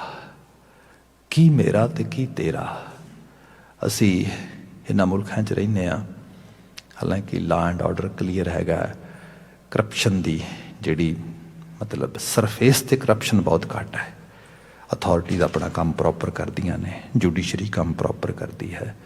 ਉਹਦੇ ਕਰਕੇ ਜਿਹੜੇ ਲੋਕਾਂ ਦੇ ਇੱਕ ਨੋਰਮਲ ਡਿਸਪਿਊਟ ਹੋ ਸਕਦੇ ਨੇ, ਛੋਟੇ ਛੋਟੇ, ਜਿਵੇਂ ਪ੍ਰੋਪਰਟੀ ਡਿਸਪਿਊਟ ਨੇ ਜਾਂ ਹੋਰ ਇਹੋ ਜਿਹੀਆਂ ਚੀਜ਼ਾਂ ਨੇ, ਉਹ ਸਰਫੇਸ ਤੋਂ ਉਸ ਲੈਵਲ 'ਤੇ ਨਹੀਂ ਮਿਲਦੀਆਂ ਜਿਵੇਂ ਸਾਡੇ ਉੱਥੇ ਮਿਲਦੀਆਂ ਨੇ। ਉੱਥੇ ਤੁਸੀਂ ਦੇਖੋਗੇ ਹਾਲਤ ਇਹ ਹੈ ਕਿ ਕੋਰਟਸ ਦੇ ਵਿੱਚ ਜਿਹੜੇ ਖਾਸ ਕਰਕੇ ਸਿਵਲ ਲਿਟੀਗੇਸ਼ਨ ਦੇ ਕੇਸਿਸ ਹੀ ਤੁਸੀਂ ਦੇਖ ਲਓ, ਫੌਜਦਾਰੀ ਮੁਕੱਦਮੇ, ਚਲੋ ਕ੍ਰਿਮੀਨਲ ਕੇਸਿਸ ਤੇ ਬਾਅਦ ਦੀ ਗੱਲ ਹੈ, ਮਤਲਬ ਪਰਿਵਾਰਾਂ ਦੇ ਛੋਟੇ ਛੋਟੇ ਝਗੜੇ, ਜ਼ਮੀਨਾਂ, ਮਕਾਨਾਂ, ਜਾਇਦਾਦਾਂ, ਇਹ ਸਭ ਚੀਜ਼ਾਂ ਦੇ ਹਜ਼ਾਰਾਂ ਲੱਖਾਂ ਲੱਖਾਂ ਕਰੋੜਾਂ ਭਰੇ ਪਏ ਨੇ। ਤੇ ਹਕੀਕਤ ਰੂਪੇ ਦੇਖੋਗੇ ਲੋਕਾਂ ਦਾ ਅੱਧਾ ਜੀਵਨ ਕੋਰਟ ਕਚਹਿਰੀਆਂ ਦੇ ਵਿੱਚ, ਫਿਰ ਕੋਰਟ ਕਚਹਿਰੀਆਂ ਤੋਂ ਬਾਅਦ ਉਹੋ ਜਿਹੇ ਵਹਿਮ ਭਰਮ ਪਾਉਣ ਵਾਲੇ ਮੁਕੱਦਮੇ ਜਿੱਤਣ ਲਈ ਆ ਕਰੋ, ਇਸ ਤਰ੍ਹਾਂ ਹੀ ਸਭ ਇਹ ਸੰਸਾਰ ਬਣ ਗਿਆ। ਤੇ ਇਹ ਅੱਜ ਦਾ ਨਹੀਂ ਗਾ, ਪੁਰਾਣੇ ਸਮੇਂ ਤੋਂ ਰਿਹਾ। ਜੇ ਮੁਗਲਾਂ ਦਾ ਦੌਰ ਵੀ ਦੇਖਦੇ ਹੋ ਤੁਸੀਂ, ਤੇ ਕੋਰਟ ਕਚਹਿਰੀਆਂ ਦਾ ਦੌਰ ਹੈ। ਕਚਹਿਰੀ ਲਫ਼ਜ਼ ਹੀ ਮੁਗਲਾਂ ਚੋਂ ਆਇਆ ਐਕਚੁਅਲ ਲੈਵਲ ਤੇ, ਜਿਹੜਾ ਉੱਥੇ ਸਭ ਚੀਜ਼ਾਂ, ਇਹਨੂੰ ਗੁਰੂ ਸਾਹਿਬ ਨੇ ਕਿਹਾ ਸੀ ਕਾਜ਼ੀ ਹੋਏ ਰਿਸ਼ਵਤੀ ਵੱਡੀ ਲੈ ਕੇ ਹੱਕ ਗਵਾਈ। ਤੇ ਇਹ ਕਾਰਨ ਕੀ ਸੀ ਵੱਡੇ ਲੈਵਲ ਤੇ? ਬੰਦਾ, ਇਹ ਗੁਰੂ ਗ੍ਰੰਥ ਸਾਹਿਬ ਨੇ ਕਿਹਾ ਕਬੀਰ ਸੁਰਗ ਨਰਕ ਤੇ ਮੈਂ ਰਹੋ ਸਤਿਗੁਰੂ ਕੇ ਪ੍ਰਸਾਦ, ਕੀ ਸਵਰਗ ਤੇ ਕੀ ਨਰਕ, ਧਰਤੀ ਤੇ ਉੱਤੇ ਸਵਰਗ ਬਣਾਓ। ਪਰ ਜਿਹੜਾ ਬੰਦਾ ਮੇਰ ਤੇਰ ਦੇ ਇਸ ਮਸਲੇ 'ਚ ਪਿਆ ਹੈਗਾ, ਆਲੇ ਦੁਆਲੇ ਲੜ ਰਿਹਾ, ਝਗੜ ਰਿਹਾ, ਮੁਫਾਦ ਹੈ, ਨਾ ਰਾਤ ਦੀ ਨੀਂਦ ਹੈ, ਨਾ ਦਿਨ ਦਾ ਚੈਨ ਹੈ, ਇਹ ਸਭ ਚੀਜ਼ਾਂ ਦੇ 'ਚ ਜੀ ਰਿਹਾ ਹੈਗਾ, ਤੇ ਉਹ ਤੇ ਜਿਉਂਦੇ ਜੀ ਨਰਕ ਭੋਗ ਰਿਹਾ। ਇਹ ਨਰਕਾਂ ਭੋਗਣ ਵਾਲਾ ਜਿਹੜਾ ਰੰਗ ਆ, ਤੇ ਜਿਸ ਖਿੱਤੇ ਦੇ ਵਿੱਚ ਆਪ ਦੇਖੋ, ਕਦੀ ਮੈਂ ਤੇ ਕਈ ਵਾਰ ਸੋਚਦਾ ਸਾਡੀ ਹੋਣੀ ਨੂੰ, ਸਾਨੂੰ ਖੁਦ ਨੂੰ ਸਮਝ ਨਹੀਂ ਆ ਰਹੀ ਕਿ ਜਿੱਥੇ ਕੋਈ ਟੈਕਨੀਕਲ ਐਜੂਕੇਸ਼ਨ 'ਤੇ ਜ਼ੋਰ ਨਹੀਂ ਦਿੱਤਾ ਗਿਆ, ਕੁਝ ਇਹੋ ਜਿਹੀਆਂ ਚੀਜ਼ਾਂ 'ਤੇ ਨਹੀਂ, ਜਿੱਥੇ ਸਭ ਤੋਂ ਵੱਧ ਰੁਜ਼ਗਾਰ ਕਚਹਿਰੀ, ਕੋਰਟ ਤੇ ਪੁਲਿਸ ਨਾਲ ਜੁੜਿਆ ਹੋਏ, ਵਕੀਲ, ਮੁਨਸ਼ੀ, ਅਦਾਲਤਾਂ, ਥਾਣੇ, ਇਸ ਕਿਸਮ ਦਾ ਸਾਰਾ ਕਾਰੋਬਾਰ ਹੋਏ, ਉਹ ਸਮਾਜ ਕਿੰਨਾ ਕੁ ਸੁਖੀ ਹੋਏਗਾ। ਇਹ ਜਿਹੜਾ ਸਿਮਰਨ ਕਰਨਾ ਜਾਂ ਪਾਠ ਕਰਨਾ ਆ, ਇਹ ਕੋਈ ਵਹਿਮ ਦੀ ਗੱਲ ਨਹੀਂ ਹੈ। ਬਾਣੀ ਇਹ ਨਹੀਂ ਕਹਿੰਦੀ ਕਿਸੇ ਵਹਿਮ ਦੇ ਵਿੱਚ ਵੀ ਤੁਸੀਂ ਬੈਠੋਗੇ ਕੋਈ ਮੰਤਰ ਰਟਨ ਕਰੋਗੇ। ਇਹ ਤੇ ਵੈਦਿਕ ਰੂਪ ਵਿੱਚ ਲੋਕੀ ਹਜ਼ਾਰਾਂ ਸਾਲਾਂ ਤੋਂ ਕਰ ਰਹੇ ਸੀਗੇ। ਜਿੰਨਾ ਜੋਗੀ ਮੈਡੀਟੇਸ਼ਨ ਕਰਦੇ ਸੀ, ਇਤਨਾ ਤਾਂ ਕੋਈ ਕਰ ਹੀ ਨਹੀਂ ਸੀ ਸਕਦਾ। ਗੁਰੂ ਬਾਬਾ ਜੀ ਨੇ ਕਿਹਾ ਜੋਗੀ ਲੋਕੋ ਇਹ ਸਭ ਭੁਲੇਖਾ ਹੈ ਤੁਹਾਡਾ, ਇਲੂਜ਼ਨ ਹੈ। ਸਹੀ ਰੂਪ ਵਿੱਚ ਹੈ ਪ੍ਰਾਣੀ ਕਿਆ ਮੇਰਾ ਕਿਆ ਤੇਰਾ, ਜੈਸੇ ਤਰਵਰ ਪੰਖ ਬਸੇਰਾ। ਉਹ ਇੱਕ ਜਿਵੇਂ ਪਰਿੰਦਾ ਦਰਖਤ ਦੀ ਸ਼ਾਖ ਤੇ ਬੈਠ ਕੇ ਤੂੰ ਰਾਤ ਗੁਜ਼ਾਰ ਕੇ ਤੁਰ ਜਾਂਦਾ ਆ, ਸਾਡੀ ਸਾਰਿਆਂ ਦੀ ਹਾਲਤ ਐਸੀ ਹੈ। ਜਿਤ ਆਸਨ ਹਮ ਬੈਠੇ ਕੀਤੇ ਬੈਸ ਗਏ ਆ, ਪਤਾ ਨਹੀਂ ਕਿੰਨੇ ਬਹਿ ਕੇ ਤੁਰ ਗਏ ਨੇ। ਇਹਨੂੰ ਜਿਵੇਂ ਇਸ ਤਰ੍ਹਾਂ ਜਾਣੋ ਕਿ ਸਗਲੀ ਧਰਤੀ ਸਾਧਕੀ, ਇਹ ਸਰਬ ਸਾਂਝੀਵਾਲਤਾ ਦਾ ਕੌਨਸੈਪਟ ਹੈ। ਸਭ ਇਹ ਦੇਖ ਕੁਦਰਤ ਨੇ ਸਾਂਝੀ ਬਣਾਈ ਹੈ ਸਾਰਿਆਂ ਵਾਸਤੇ, ਤੇ ਇਹਦੇ ਵਿੱਚ ਛੋਟੀਆਂ ਚੀਜ਼ਾਂ ਦੇ ਵਿੱਚ ਪੈ ਕੇ ਇੱਕ ਦੂਜੇ ਨੂੰ, ਜਿਹਨੂੰ ਅਸੀਂ ਕਹਿੰਦੇ ਹੈਗੇ ਆ ਠੱਗੀ ਲਾਉਣੀ, ਨੁਕਸਾਨ ਕਰਨਾ, ਮੇਰ ਤੇਰ ਵਿੱਚ ਪੈ ਕੇ ਲੁੱਟ ਮਚਾਉਣੀ, ਇਹ ਸਭ ਚੀਜ਼ਾਂ ਦੁਨੀਆ ਦੇ ਸਭ ਤੋਂ ਵੱਧ ਮਿਲਨੀਅਰ ਜਿਹੜੇ ਨੇ ਉਹ ਕਿਤੇ ਹੋਰ ਨਹੀਂ, ਭਾਰਤੀ ਖਿੱਤੇ 'ਚ ਨੇ। ਦੁਨੀਆ ਦੇ ਸਭ ਤੋਂ ਵੱਧ ਕਰੋੜਪਤੀ ਤੇ ਸਭ ਤੋਂ ਗਰੀਬ ਮੁਲਕ ਹੋਇਆ, ਜਿੱਥੇ ਸ਼ਾਇਦ ਦੁਨੀਆ ਦਾ ਇਤਨਾ ਕੋਈ ਮੁਲਕ ਨਹੀਂ ਹੋਏਗਾ ਜਿੱਥੇ 10-15 ਕਰੋੜ ਤੋਂ ਵੱਧ ਲੋਕ ਤੇ ਰਾਤ ਨੂੰ ਭੁੱਖੇ ਸੌਂਦੇ ਨੇ। ਮਤਲਬ ਇਹ ਸਾਰਾ ਕੀ ਹੈ? ਇਹੀ ਨਰਕ ਆ। ਮੈਂ ਆਪਣੇ ਘਰ ਦੀ ਜਿਹੜਾ ਹੈ ਮਕਾਨ ਬਣਾ ਕੇ ਅੰਦਰ ਆਪਣੇ ਬੱਚਿਆਂ ਨੂੰ ਰੱਜ ਕੇ ਖਵਾ ਕੇ ਤੇ ਲੰਮਾ ਪਿਆ ਸੁੱਤਾ ਪਿਆ, ਪਰ ਮੇਰੇ ਆਲੇ ਦੁਆਲੇ ਲੋਕ ਗੁਰਬਤ ਨਾਲ ਮਰ ਰਹੇ ਨੇ। ਮਨੁੱਖ ਥੋੜ੍ਹਾ ਆ ਮੈਂ, ਕੋਈ ਹੈਵਾਨ ਆ ਅਸਲ ਦੇ ਵਿੱਚ। ਇਹ ਪਸ਼ੂ ਦੀ ਬਿਰਤੀ ਹੁੰਦੀ ਹੈ। ਸਾਡਾ ਜਿਹੜਾ ਗੁਰਦੁਆਰਾ ਸੰਸਥਾ ਵੀ ਬਣਾਈ ਗਈ ਨਾ, ਲੰਗਰ ਸਭ ਲਈ ਸਾਂਝਾ ਆ ਭਾਈ, ਜੋ ਆਏ ਜੀ ਆਇਆਂ ਖਾ, ਲੋੜ ਪੂਰਤੀ ਹੋਣੀ ਚਾਹੀਦੀ ਹੈ। ਇੱਥੇ ਤੇਗ ਫਤਿਹ ਹੈ, ਇਹ ਫਤਿਹ ਹੈ ਭਾਈ, ਇਸ ਗੱਲੋਂ ਕੋਈ ਘਬਰਾਉਣ ਦੀ ਲੋੜ ਨਹੀਂ ਹੈ, ਸਭ ਵਾਸਤੇ ਹੈ। ਭਗਤ ਜੀ ਕਹਿੰਦੇ ਦੀ ਸਮਝ ਆ ਗਈ ਹੁਣ। ਐਕਚੁਅਲੀ ਇਹੋ ਭਗਤ ਰੂਹਾਂ ਨੇ ਜਿਨ੍ਹਾਂ ਨੂੰ ਰੈਡੀਕਲ ਕਿਹਾ ਗਿਆ ਉਸ ਖਿੱਤੇ ਦੇ ਵਿੱਚ, ਵੀ ਦੇ ਆਰ ਰੈਡੀਕਲ ਪੀਪਲ। ਕਿਉਂ? ਕਿਉਂਕਿ ਉਹ ਜਿਸ ਕਿਸਮ ਦੀ ਐਲੀਟ ਦੀ ਸੁਪਰਮੇਸੀ ਦੀ ਗੱਲ ਹੋ ਰਹੀ ਸੀ ਉਹਨੂੰ ਮੰਨਦੇ ਨਹੀਂ। ਉਹ ਕਹਿੰਦੇ ਸਾਡਾ ਭਲਾ ਸਭ ਦੇ ਭਲੇ ਵਿੱਚ ਮਤਾਇਤ ਹੈ। ਇਸ ਕਰਕੇ ਭਗਤ ਜੀ ਨੇ ਕਿਹਾ ਅਬ ਤੂੰ ਹੀ ਮੈਂ ਨਾ ਹੀ। ਹਾਂ, ਸੰਸਾਰ ਆ, ਸਾਰੇ ਤੇ ਇੱਕੋ ਜਿਹਾ ਨਹੀਂ ਸੋਚਣਗੇ। ਤੁਸੀਂ ਭਲਾ ਕਰੋਗੇ, ਅਗਲਾ ਬੁਰਾ ਕਰੇਗਾ, ਤੁਹਾਡਾ ਕੋਈ ਫਾਇਦਾ ਵੀ ਚੱਕੇਗਾ। ਕਈ ਵਾਰ ਹੁੰਦਾ, ਮੈਂ ਦੇਖਿਆ, ਮਾਫੀ ਚਾਹਾਂਗਾ, ਇੱਥੇ ਸਾਡੇ ਇਸ ਵਾਰੀ ਚਲੋ ਕੋਵਿਡ ਕਰਕੇ ਹੋਇਆ ਨਹੀਂ ਗਾ, ਨਹੀਂ ਤੇ ਜਦੋਂ ਵੱਡਾ ਨਗਰ ਕੀਰਤਨ ਹੁੰਦਾ ਹੈ ਤੇ ਇੱਕ ਦੋ ਵਾਰੀ ਮੈਨੂੰ ਸੱਜਣਾਂ ਨੇ ਕਿਹਾ ਇੱਥੇ ਫ੍ਰੀ ਜਿਹੜਾ ਹੈਗਾ ਲੰਗਰ ਦੇ ਰੂਪ ਦੇ ਵਿੱਚ ਚੀਜ਼ਾਂ ਵੰਡੀਆਂ ਜਾ ਰਹੀਆਂ ਨੇ, ਪਾਣੀ ਦੀਆਂ ਬੋਤਲਾਂ ਦਿੱਤੀਆਂ ਜਾ ਰਹੀਆਂ ਨੇ। ਇੱਕ ਦੋ ਇੱਥੇ ਸੱਜਣਾਂ ਨੇ ਨੋਟ ਕੀਤਾ, ਕੋਈ ਸ਼ਖਸ ਹੈ ਉਹ ਆਉਂਦਾ ਪਾਣੀ ਦਾ ਕੈਰਟ ਚੱਕ ਕੇ ਭੱਜ ਜਾਂਦਾ, ਫਿਰ ਦੁਬਾਰਾ ਇੱਕ ਹੋਰ ਜਿਹੜਾ ਹੈਗਾ ਕ੍ਰੇਟ ਚੱਕਦਾ, ਫਿਰ ਭੱਜ ਜਾਂਦਾ। ਇਸ ਤਰੀਕੇ ਨਾਲ ਚੱਲ ਰਿਹਾ ਹੈਗਾ। ਤੇ ਉਹ ਇੱਕ ਕਹਿੰਦਾ ਉਹ ਦੇਖੋ ਉਧਰ, ਕਹਿੰਦਾ ਕੋਈ ਗੱਲ ਨਹੀਂ, ਕੀ ਫਰਕ ਪੈਂਦਾ, ਅਸੀਂ ਤੇ ਇਸ ਰੂਪ ਵਿੱਚ ਵੰਡਣਾ ਹੀ ਹੈ, ਖੁਸ਼ ਹੋ ਜਾਏ। ਕਿੰਨਾ 10, 15, 20, 100, 50 ਕਿੰਨੇ ਲੈ ਜਾਏਗਾ? ਪਰ ਐਂਡ ਆਫ ਦਾ ਡੇ ਬੰਦੇ ਨੂੰ ਅਹਿਸਾਸ ਨਹੀਂ ਇਸ ਗੱਲ ਦਾ ਕਿ ਇਹ ਜਿਹੜਾ ਦੁਨੀਆ ਆ ਤੇ ਇੱਥੇ ਰਹਿਣਗੇ। ਇਹ ਨਹੀਂ ਕਿ ਸਭ ਸੰਸਾਰ ਬਦਲ ਜਾਏਗਾ। ਪਰ ਭਗਤ ਜੀ ਕਹਿੰਦੇ ਜਿੰਨੇ ਕੁਛ ਡਿਵੋਸ਼ਨਲ ਸਾਈਡ ਤੇ ਐਕਸਰਸਾਈਜ਼ ਕਰਨੀ ਪਈ ਉਹਦੇ ਲਈ ਆ ਹੀ ਰਹਾ ਹੈ ਜਿਹੜਾ ਮੈਂ ਦੱਸ ਰਿਹਾ ਤੁਹਾਨੂੰ। ਸੋ ਇਸ ਰੂਪ ਵਿੱਚ ਬਾਤ ਹੋ ਰਹੀ ਹੈ। ਬਾਕੀ ਹੈ ਅਨਲ ਅਗਮ ਜੈਸੇ ਲਹਿਰ ਮੈਂ ਉਦਤ, ਬਿਲਕੁਲ ਸਾਫ਼ ਪਾਣੀ ਹੈ ਇਸ ਤਰੀਕੇ ਨਾਲ, ਕਿਸੇ ਲੇਕ ਦਾ, ਕਿਸੇ ਜਗ੍ਹਾ ਦਾ। ਉੱਥੇ ਹਵਾ ਚੱਲਦੀ ਹੈ ਤੇ ਹਵਾ ਦੇ ਨਾਲ, ਜਿਹਨੂੰ ਰਿਪਲ ਇਫੈਕਟ ਕਹਿੰਦੇ ਹਾਂ ਅਸੀਂ, ਲਹਿਰਾਂ ਹੀ ਲਹਿਰਾਂ ਉੱਠ ਰਹੀਆਂ ਨੇ। ਉਹ ਲਹਿਰਾਂ ਜਿਹੜੀਆਂ ਨੇ ਇਸ ਸੰਸਾਰ 'ਚ ਲਹਿਰਾਂ ਨੇ ਵੱਖਰੀਆਂ ਵੱਖਰੀਆਂ, ਕੋਈ ਛੋਟੀ ਕੋਈ ਵੱਡੀ, ਕੋਈ ਕਿਸੇ ਨੂੰ ਵਾਸ਼ਨਾ ਦੀ, ਕਿਸੇ ਨੂੰ ਲਾਲਚ ਦੀ, ਕਿਸੇ ਨੂੰ ਕ੍ਰੋਧ ਦੀ, ਇਹ ਸਭ। ਤੇ ਇਹ ਵੇਖ ਕੇ ਘਬਰਾਈ ਨਾ ਹੈ ਨਾ ਕਈ ਲਹਿਰਾਂ ਹੋਰ ਨੇ ਤੇ ਪਾਣੀ ਹੋਰ ਹੈ, ਨਾ ਨਾ ਸਭ ਰੱਬ ਦਾ ਹੀ ਰੂਪ ਹੈ ਅਸਲ ਦੇ 'ਚ, ਸਭ ਵਿੱਚ ਰੱਬ ਵੇਖ। ਇਹ ਸਭ ਉਹਦਾ ਹੀ ਬਣਾਇਆ ਹੋਇਆ ਸੰਸਾਰ ਹੈ। ਨਫ਼ਰਤ ਨਾ ਕਰ ਕਿਸੇ ਤੋਂ, ਸਭ ਦੇ ਭਲੇ ਵਾਸਤੇ ਅਗਰਸਰ ਹੋ, ਕੋਈ ਦੁਸ਼ਮਣ ਨਹੀਂ ਗਾ ਇੱਥੇ। ਇਹ ਕੁਦਰਤ ਦੀ ਇਹੀ ਤੇ ਖੇਡ ਹੈ। ਭਰਮ ਲੈ ਗਿਆ ਸਾਰਾ। ਕਹਿੰਦੇ ਅਨਲ ਅਗਮ ਜੈਸੇ ਲਹਿਰ ਮੈਂ ਉਦਤ, ਜਲ ਕੇਵਲ ਜਲ ਮਾਹੀ। ਅਖੀਰ ਸਭ ਲਹਿਰਾਂ ਉੱਠ ਉਠਾ ਕੇ ਫਿਰ ਪਾਣੀ ਤੇ ਚ ਪਾਣੀ ਨੇ। ਇਹ ਧੂਲ ਦੇ ਕਣ ਉੱਠੇ ਨੇ, ਧੂੜ 'ਚ ਜਾ ਕੇ ਸਮਾ ਜਾਣੇ ਨੇ। ਇਹ ਸਭ ਇਸ ਕਿਸਮ ਦੀ ਬਾਤ, ਇੱਕ ਵੱਡਾ ਵਿਜ਼ਨ ਜਿਹੜਾ ਉਹਦੀ ਬਾਤ ਹੋ ਰਹੀ ਹੈ। ਪਰ ਹੁੰਦਾ ਇਹ ਹੈ, ਛੋਟੀਆਂ ਛੋਟੀਆਂ ਚੀਜ਼ਾਂ ਤੋਂ ਘਬਰਾਉਣ ਵਾਲੇ ਲੋਕ, ਅਸੀਂ ਡਰ ਜਾਣ ਵਾਲੇ ਲੋਕ, ਸਾਡੀ ਹਾਲਤ ਕੈਸੀ ਹੈ। ਭਗਤ ਜੀ ਨੇ ਕਿਆ ਮੈਟਾਫੋਰ ਸਿਰਜਿਆ ਇੱਥੇ। ਕਹਿੰਦੇ ਨਰਪਤ ਏਕ ਸਿੰਘਾਸਨ ਸੋਇਆ। ਨਰਪਤ, ਨਰ ਕਹਿੰਦੇ ਬੰਦੇ ਨੂੰ, ਪਤੀ ਕਹਿੰਦੇ ਨਰਾਂ ਦੇ ਉੱਤੇ ਰਾਜਾ, ਉਹਨਾਂ ਨੂੰ ਕੰਟਰੋਲ ਕਰਨ ਵਾਲਾ, ਉਹਨਾਂ ਦਾ ਪਤੀ ਮਾਲਕ। ਰਾਜਾ ਸਿੰਘਾਸਣ ਤੇ ਸੁੱਤਾ ਆ। ਨਰਪਤ ਏਕ ਸਿੰਘਾਸਨ ਸੋਇਆ, ਸੁਪਨੇ ਭਇਆ ਭਿਖਾਰੀ। ਸੁੱਤੇ ਨੂੰ ਖਾਬ ਆ ਗਿਆ ਤੇ ਖਾਬ ਵਿੱਚ ਪਤਾ ਲੱਗਾ, ਓਹੋ ਮੈਂ ਤੇ ਭਿਖਾਰੀ ਬਣ ਗਿਆ, ਹੱਥ 'ਚ ਕਟੋਰਾ ਫੜਿਆ, ਮੰਗਤਾ ਬਣ ਗਿਆ। ਇਹ ਕੀ ਬਣ ਗਿਆ ਹੈਗਾ?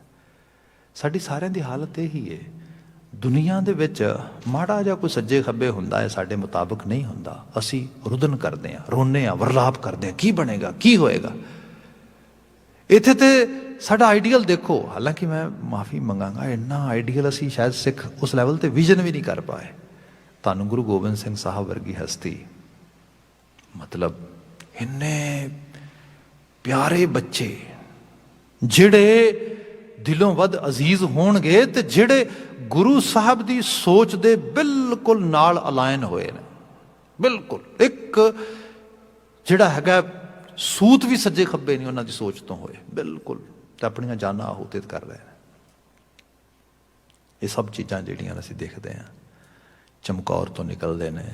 ਬਿਲਕੁਲ ਐਸੇ ਗੁਰੂ ਗੋਬਿੰਦ ਸਿੰਘ ਸਾਹਿਬ, ਐਸੇ ਪੇਸ਼ਵਾ ਜਿਨ੍ਹਾਂ ਦੇ ਸਾਹਮਣੇ ਰਾਜੇ, ਬਾਦਸ਼ਾਹ, ਵੱਡੇ ਵੱਡੇ ਮਹਾਰਾਜੇ ਚੁੱਕ ਚੁੱਕ ਕੇ ਸਿਜਦੇ ਕਰਦੇ। ਅੱਜ ਹਾਲਤ ਇਹ ਹੈ, ਸਿਰ ਤੇ ਛੱਤ ਤੇ ਕੀ ਹੋਣੀ ਹੈ, ਆਲੇ ਦੁਆਲੇ ਸਿੱਖਾਂ ਸੇਵਕਾਂ ਦਾ ਪਹਿਰਾ ਤੇ ਕੀ ਹੋਣਾ ਆ।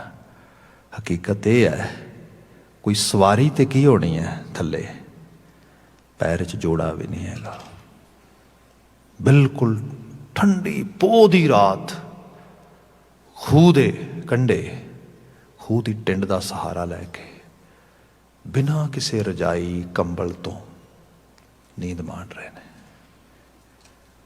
ਜਦੋਂ ਆ ਕੇ ਪੁੱਛ ਹੁੰਦੀ ਹੈ, ਜਦੋਂ ਭਾਈ ਦਇਆ ਸਿੰਘ ਆ ਕੇ ਵੇਖਦੇ ਵੀ ਉਹ ਵਾਹ ਕੀ ਬਣਿਆ। ਇਹ ਜਿਹਦੇ ਬਾਰੇ ਭਾਈ ਸਾਹਿਬ ਭਾਈ ਨੰਦ ਲਾਲ ਜੀ ਕਹਿੰਦੇ ਸੀਗੇ ਕਿ ਗੁਰੂ ਗੋਬਿੰਦ ਸਿੰਘ ਸਾਹਿਬ ਤੁਹਾਡੀ ਸਤੁਤੀ 'ਚ ਕੀ ਕਿਹਾ ਜਾਏ। ਕਹਿੰਦੇ ਕਿ ਸਾਚਿਆ ਦੀਨ ਦੁਨੀਆ ਦਰਕ ਮੰਦੇ ਆਪੁਰੀ ਰੁਖਸਾਰ ਮਾਂ, ਹਰ ਦੋ ਆਲਮ ਕੀਮਤੇ ਯਕਤਾਰ ਮੂਏ ਯਾਰ ਮਾਂ। ਹੇ ਗੁਰੂ ਗੋਬਿੰਦ ਸਿੰਘ ਸਾਹਿਬ, ਤੁਹਾਡਾ ਇੱਕ ਦੀਦਾਰ ਮਿਲਦਿਆਂ ਨਾਲ ਇੰਝ ਲੱਗਦਾ ਹੈ ਦੀਨ ਦੁਨੀਆ ਦੀ ਹਰ ਚੀਜ਼ ਮਿਲ ਗਈ। ਉਹ ਜਲਵਾ, ਉਹ ਜਲਾਓ, ਉਹ ਚੜ੍ਹਦੀ ਕਲਾ ਤੇ ਹਰ ਰੰਗ ਦੇ ਵਿੱਚ ਸ਼ਾਹੇ ਸ਼ਹਿਨਸ਼ਾਹ ਗੁਰੂ ਗੋਬਿੰਦ ਸਿੰਘ, ਸ਼ਾਹਾਂ ਦੇ ਸ਼ਾਹ ਗੁਰੂ ਗੋਬਿੰਦ ਸਿੰਘ। ਆਹ ਕੀ ਹੈ ਸਾਰੀ ਹਾਲਤ। ਜੋੜਾ ਲੀਰੋ ਲੀਰ ਹੋਇਆ ਆ, ਪੈਰਾਂ 'ਚ ਜੋੜਾ ਨਹੀਂ ਗਾ ਕੋਈ, ਮਤਲਬ ਧਰਤੀ ਦੇ ਉੱਤੇ ਇਸ ਤਰੀਕੇ ਨਾਲ ਇਕੱਲੇ ਹੀ ਉਸ ਬੇਬਾਨ ਜੰਗਲ ਦੇ 'ਚ ਪਏ ਨੇ। ਤੇ ਪੁੱਛਦੇ ਨੇ ਬਾਦਸ਼ਾਹ, ਜਿਵੇਂ ਅਸੀਂ ਆਮ ਕਰਕੇ ਪੁੱਛਦੇ ਕੀ ਹਾਲ ਹੈ, ਜਸਟ ਆਰਡੀਨਰੀ ਸਾਡੀ ਗੱਲ ਹੁੰਦੀ ਹੈ। ਤੇ ਮਹਾਰਾਜ ਦਾ ਖਿਆਲ ਅਸੀਂ ਲਿਟਰੇਚਰ 'ਚ ਪੜ੍ਹਦੇ ਹਾਂ, ਉਹ ਹੁੰਦਾ ਹੈ ਕਿ ਦਇਆ ਸਿੰਘ ਤੂੰ ਕੀ, ਮੈਂ ਤੇ ਜਿਹੜਾ ਹੈਗਾ ਆਪਣਾ ਹਾਲ ਆਪਣੇ ਸਾਹਿਬ ਨੂੰ ਦੱਸਦਾ ਆ, ਆਪਣੇ ਉਸ ਸਨੇਹੀ ਨੂੰ ਦੱਸਦਾ। ਨਹੀਂ ਜਦ ਬੰਦਾ ਤੇ ਮੜ ਜਾ ਸੱਜੇ ਖੱਬੇ ਕੋਈ ਚੀਜ਼ ਹੋ ਜਾਏ, ਉਹ ਕਹਿੰਦਾ ਰੱਬਾ ਇਹ ਕੀ ਕਰਤਾ, ਇਹ ਕੀ ਵਿਗਾੜਿਆ ਸੀ ਤੇਰਾ, ਦੱਸ ਤੈਨੂੰ ਯਾਦ ਹੀ ਕਰਦਾ ਸਾ ਕਦੀ ਬੈਠ ਕੇ, ਤੇਰਾ ਪਾਠ ਹੀ ਕਰਦਾ, ਤੈਨੂੰ ਕੋਈ ਮਾੜਾ ਤੇ ਨਹੀਂ ਕੀਤਾ, ਭਰਾ ਤੂੰ ਕੀ ਕੀਤਾ ਰੱਬਾ। ਇੱਥੇ ਕੀ ਹੈ, ਇੱਥੇ ਦੇਖੋ ਉਸ ਪੇਸ਼ਵਾ ਨੂੰ, ਉਸ ਹਸਤੀ ਨੂੰ ਜਿਹਨੇ ਸਭ ਕੁਝ ਉਸ ਕਰਤਾਰੀ ਰੰਗ ਵਿੱਚ ਰੰਗੇ ਹੋਈ ਰੂਹ ਨੇ ਆਪਣਾ ਮਾਨਵਤਾ ਦੇ ਕਲਿਆਣ ਹੇਠ ਲਾ ਦਿੱਤਾ। ਅੱਜ ਕੀ ਹੈ, ਜਦੋਂ ਬਾਤ ਸ਼ੁਰੂ ਕਰਦੇ ਨੇ ਮਿੱਤਰ ਪਿਆਰੇ ਨੂੰ ਹਾਲ ਮੁਰੀਦਾਂ ਦਾ ਕਹਿਣਾ, तुझ बिन रोग रजाइयां दा ओढ़न। सब तो बंदे नूं ठंड दे उस हालात विच सब तो वध जिहड़ी चीज़ बंदा मिस करेगा वो करेगा पहला तो रजाई मिले, घट तो घट शरीर नूं निग ते मिले थोड़ा जिहा, बाकी चीज़ां बारे तो बाद सोचांगा। वो कहंदे नहीं, बल्कि कोई शिकवा नहीं, कोई शिकायत नहीं। इस जमीन ते बैठे नूं मेरी सुरत विच तू कायम है, मैनू सब सही दिस रहा, साफ दिस रहा, सच दिस रहा, सचिया रहा, शुक्रगुजार हाँ तेरा। कोई कोई किसी किस्म के नाल रुदन पीड़ा वेदन कुछ भी नहीं। हकीकत आ अज भी जो उस खिते जाते हो, मैं तो कभी विजिट करने नहीं जावा उत्थे, तो सोचता आया पातशाह इन्ना माछीवाड़ा चमकौर साहिब की तुहाडे चरण छुए इत्थे, जगह जगह ते केसरी निशान चूल रहे ने, लंगर चल रहे ने। सियाली दिन जाओ जो सभा लगती उत्थे, कमाल है। ये की है? सानू ही भुलेखा लगता भी खत्म हो गया सब कुछ। महाराज कहते कुछ खत्म नहीं होया, ये इल्यूजन ही है। बंदे सिर्फ सुपना ही है, सुपना टुट जाना है, घबराना। नरपत एक सिंहासन सोया, सुपने पया भिखारी, अछत राज बिछरुत दुख पाया, सोगत पई हमारी। सब देखो, सुख ने सदा नहीं रहना, दुख ने भी सदा नहीं रहना। एवं किसी इल्यूजन च ना जी, घबरा ना, डर ना। ही कुदरत सिर्फ एक रूप वटाउंदी है। ये भरम लै गया, हुण ये मेर तेर छुट गई, वड्डे रूप नूं भगत जी कहंदे हुण हंडा रहा मैं। फिर अगला बचन लिखिया, अछत राज बिछर दुख पाया, सोगत पई हमारी। जिवें राजे की हालत है, किसी होर दी नहीं साडी हालत है। राज भुयंग प्रसंग जैसे है, अब कछ मरम जनाया। राज लफज है रजू, रजू कहते रस्सी नूं। असी लोग जिहड़े उस ड्राई ते ट्रॉपिकल वैदर विच रह के आए हैं, सानू पता है कि विंटर दे थोड़े जे टाइम नूं छड्ड दईए, बाकी समय दे विच गर्म रुੱਤ ਦੇ ਵਿੱਚ ਜਿਹੜਾ ਸਭ ਤੋਂ ਸਾਨੂੰ ਜਿਹੜਾ ਚੀਜ਼ ਦਾ ਡਰ ਹੁੰਦਾ ਹੈ ਉਹ ਧਰਤੀ ਤੇ ਮਿੱਟੀ 'ਚ ਰਹਿੰਦਿਆਂ ਹੋਇਆ ਉਹ ਹੁੰਦਾ ਸੱਪ ਦਾ। ਕਿਉਂਕਿ ਸੱਪ ਬਹੁਤ ਹੁੰਦੇ ਉੱਥੇ, ਤੁਸੀਂ ਆਮ ਕਰਕੇ ਦੇਖਿਆ ਹੋਣਾ ਘਰਾਂ ਥਾਵਾਂ ਦੇ ਵਿੱਚ। ਮਤਲਬ ਕੋਈ ਮਕਾਨ ਹੀ ਬਣਾਇਆ ਤੁਸੀਂ, ਥੋੜ੍ਹਾ ਪੁਰਾਣਾ ਹੋ ਜੇ ਤੇ ਉਹਨੂੰ ਢਾਓ, ਤੇ ਅਕਸਰ ਇਹ ਮੰਨਿਆ ਜਾਂਦਾ ਵੀ ਐਵਰੇਜ ਇੱਕ 10 20 15 ਸਾਲ ਦਾ ਮਕਾਨ ਬਣਿਆ ਹੋਏ, ਉਹਨੂੰ ਢਾਓ ਤੇ ਘੱਟ ਤੋਂ ਘੱਟ 5-7 ਸੱਪ ਵਿੱਚੋਂ ਨਿਕਲ ਜਾਂਦੇ ਨੇ। ਮਤਲਬ ਉਹ ਇਨਵਾਇਰਮੈਂਟ ਐਵੇਂ ਹੁੰਦਾ, ਸੱਪ ਆਮ ਪੈਦਾ ਹੋ ਜਾਂਦੇ ਧਰਤੀ 'ਤੇ ਉਸ ਤਰੀਕੇ ਨਾਲ। ਅਤੇ ਜਿਨ੍ਹਾਂ ਲੋਕਾਂ ਦਾ ਐਕਸਪੀਰੀਅੰਸ ਇਸ ਕਿਸਮ ਦਾ ਹੋਏ, ਹਾਲਾਂਕਿ ਮੈਂ ਬਹੁਤ ਜ਼ਿਆਦਾ ਨਹੀਂ, ਆਪਣੀ ਉਮਰ ਦੇ ਪਹਿਲੇ 20 ਸਾਲ ਉੱਥੇ ਰਿਹਾ ਵਾਂ, ਅਤੇ ਉਹਦੇ ਵਿੱਚ ਹੀ ਇੰਨਾ ਕੁ ਜ਼ਿਆਦਾ ਮਤਲਬ ਸੱਪਾਂ ਨੂੰ ਐਕਸਪੀਰੀਅੰਸ ਕੀਤਾ ਖੇਤਾਂ 'ਚ ਜਾਂਦਿਆਂ, ਘਰਾਂ ਥਾਵਾਂ 'ਤੇ, ਕਿ ਪੁੱਛੋ ਕੁਛ ਨਾ। ਬਲਕਿ ਬੱਚੇ ਮੇਰੇ ਕਈ ਵਾਰੀ ਹੱਸਦੇ ਹੁੰਦੇ, ਸਟੋਰੀ ਜੋ ਸ਼ੇਅਰ ਕਰਦੇ ਵੀ dad how many snake have you killed, ਅਤੇ ਮੈਂ ਉਹਨੂੰ ਦੱਸਦਾ ਹੁੰਦਾ, ਅੱਛਾ first when I killed actually, and then when I was around 12 year old। ਤੇ ਕਈ ਵਾਰ ਹੁੰਦਾ ਘਰਾਂ 'ਚ 10-12 ਸਾਲ ਦੀ ਉਮਰ 'ਚ ਤੁਹਾਨੂੰ ਪਤਾ ਸੱਪ ਨਿਕਲ ਆਇਆ, ਤੁਹਾਨੂੰ ਕੋਈ ਘਰ ਹੈ ਨਹੀਂ, ਤੇ this your survival, you have to kill, otherwise ਜਿਹੜਾ ਹੈਗਾ ਤੁਹਾਨੂੰ ਮੁਸ਼ਕਿਲ ਹੋਏਗੀ ਉਸ ਰੂਪ ਦੇ ਵਿੱਚ। ਪਰ ਇਹ ਹੈ ਵੀ ਕਈ ਵਾਰ ਸੱਪ ਦੇ ਭੁਲੇਖੇ ਦੇ ਵਿੱਚ ਕੀ ਹੋਏਗਾ, ਕੋਈ ਐਵੇਂ ਦੀ ਰੱਸੀ ਐਵੇਂ ਪਈ ਹੋਏ ਤੇ ਹਨੇਰਾ ਹੋਏ। ਹੁਣ ਸੋਚ ਇਹ ਤੇ ਸੱਪ ਬੈਠਾ ਹੈ ਨਾ, ਉਹ ਮਾੜੀ ਜਿਹੀ ਰੱਸੀ ਵੀ ਵੇਖੀ ਨਹੀਂ ਤੇ ਬਸ ਡਰ ਆਇਆ ਨਹੀਂ ਵੀ ਸੱਪ ਆ ਗਿਆ। ਭਗਤ ਜੀ ਨੇ ਕਿਹਾ ਰਾਜ ਭੁਜੰਗ, ਭੁਜੰਗ ਕਹਿੰਦੇ ਸੱਪ ਨੂੰ, ਰਜੂ ਦਾ ਸੱਪ ਬਣ ਜਾਣਾ, ਰੱਸੀ ਦਾ ਸੱਪ ਬਣ ਜਾਣਾ। ਪ੍ਰਸੰਗ, ਇਹੋ ਜਿਹਾ ਪ੍ਰਸੰਗ ਅਸੀਂ ਅਕਸਰ ਕਈ ਨੇ ਸੁਣਨੇ ਆ। ਇਹ ਜਿਹੜੀ ਹਾਲਤ ਆ, ਹੁਣ ਕੀ ਹੋਇਆ, ਰਾਜ ਭੁਜੰਗ ਪ੍ਰਸੰਗ ਜੈਸੇ ਹੈ, ਅਬ ਕਛ ਮਰਮ ਜਨਾਇਆ। ਹੁਣ ਸਮਝ ਆ ਗਈ, ਓ ਹੋ ਮੈਂ ਤੇ ਰੱਸੀ ਨੂੰ ਹੀ ਸੱਪ ਸਮਝੇ ਗਿਆ।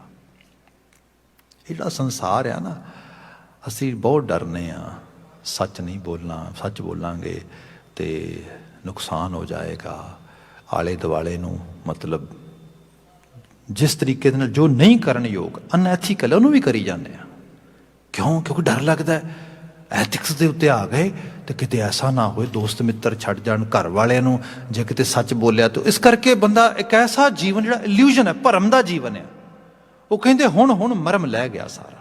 ਹੁਣ ਹਕੀਕਤ ਰਾਜ ਭੁਜੰਗ ਪ੍ਰਸੰਗ ਜੈਸੇ ਹੈ, ਅਬ ਕਛ ਮਰਮ ਜਨਾਇਆ। ਮਰਮ ਅੰਦਰਲੀ ਗੱਲ ਸਮਝ ਆ ਗਈ। ਅਨਕ ਕਟਕ ਜੈਸੇ ਭੂਲ ਪਰੇ, ਅਬ ਕਹਤੇ ਕਹਿ ਨਾ ਆਇਆ।